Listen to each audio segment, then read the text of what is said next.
နော်တရားစီရင်မှုလမ်းမှာတော့ကင်ဟာသူ့အမေနဲ့အရေးတကြီးထွက်ချင်နေပါတယ်ကင်တို့ကငယ်ငယ်တည်းကတန်လိုအောင်ကြီးနဲ့စံပြုတ်ပြုတ်တော့ခေရတာဖြစ်ပြီးသူ့အမေမှတ်ညံဒီပျောက်ဆုံးသွားတဲ့အချိန်မှာတော့ခဏခဏအိုးတွေလောင်ခဲ့ပါတယ်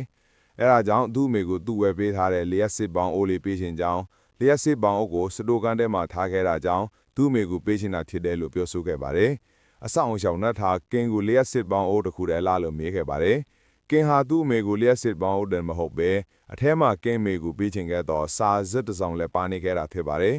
အဆောင်ရှောင်နဲ့တုံဟာလူဘီကပြန်လာတဲ့အချိန်မှာတော့ကင်ကိုသူ့အမေလည်းကြမ်းကြမ်းမာမာရှိကြောင်းကင်ရဲ့ညီလည်းကျမကြီးကောင်းပြီးဥပဒေအကြောင်းမှာကောင်းကောင်းမွန်မွန်တက်နေကြောင်းကင်ကိုလင်လဲခဲ့ပါတယ်တကယ်တော့ကင်ရဲ့ညီကတေဆုံပြီးအညိုကြီးတဲ့ဝင်းကြီးဖြစ်နေခဲ့တာပါကင်ရဲ့ညီတေဆုံမှုဟာကင်ညီရဲ့အရင်နှီးဆုံးတငယ်ချင်းနဲ့အတူကင်းဆောင်နေတော့မတော်တဆအပစ်ခံရပြီးတေဆုံခဲ့တာဖြစ်ပါတယ်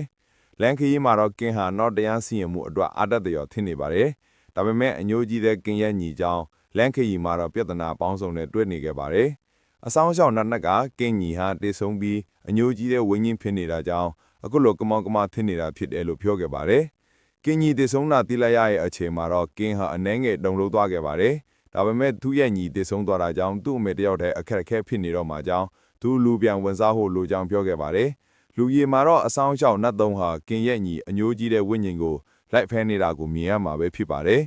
ကင်ရဲ့ညီကိုဖဲမိတဲ့အချိန်မှာတော့အဆောင်ရှောင်းနတ်ကအညိုကြီးတဲ့ဆက်ကိုဖြည့်ဆွတ်ပေးဖို့တောင်းဆိုခဲ့ပါတယ်ကင်ရဲ့ညီကတော့သူ့ကိုမသေးသေးပဲသူ့တငယ်ချင်းတွေကမြေထဲကိုဖုံးခဲ့တာကြောင့်ခွင့်လွတ်မပေးနိုင်ကြောင်းပြောဆိုခဲ့ပါတယ်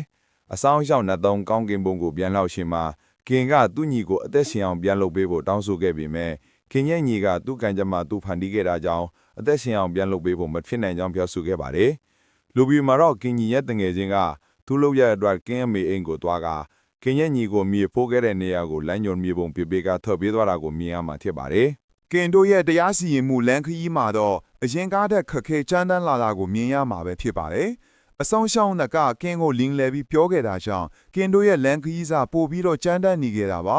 ဒီလိုနဲ့ကင်တို့ဟာခက်ခက်ခဲခဲဖျက်ကျော်ခဲ့ပြီးတော့တရားစီရင်မှုနေရာကိုရောက်ရှိခဲ့ပါတယ်တရားစီရင်မှုမှာတော့ကင်ဟာသူ့ရဲ့ညီကိုမညာမတာရိုက်ခဲ့တယ်ဆိုပြီးပြစ်မှုနဲ့ဆက်ဆွဲခံရပါတယ်ကင်ဟာသူတို့ရဲ့ဘဝဟာခက်ခဲကြမ်းတမ်းတာကြောင့်သူ့အမေဖျားနေတဲ့အချိန်မှာခေါင်းအုံးနဲ့ဖိပြီးသူတို့ကဝကိုအဆောင်တက်ချင်ခဲ့တာပါသူ့အမေကိုခေါင်းအုံးနဲ့ဖိမဲ့အချိန်မှာသူ့ရဲ့ညီထိသူဟာတားခဲ့တာကြောင့်သူ့ညီကိုမညာမတာရိုက်ခဲ့တာပါတကယ်ကင်ဟာသူ့အမေတင်မဟုတ်ပဲသူကသူ့ညီပါဘဝကိုအဆောင်တက်ချင်ခဲ့တာပါလူပီမှာတော့ကင်အမေဟာကင်ညီရှိရာယူပဒေကြောင့်ကိုသွားပြီးကင်ညီကိုရှာပေးဖို့တောင်းဆိုနေကြတာကိုမြင်ရမှာလေဖြစ်ပါတယ်ဒါပေမဲ့ယူပဒေအကြောင်းရဲ့ကင်ညီရဲ့ကြံရပါတငယ်ချင်းက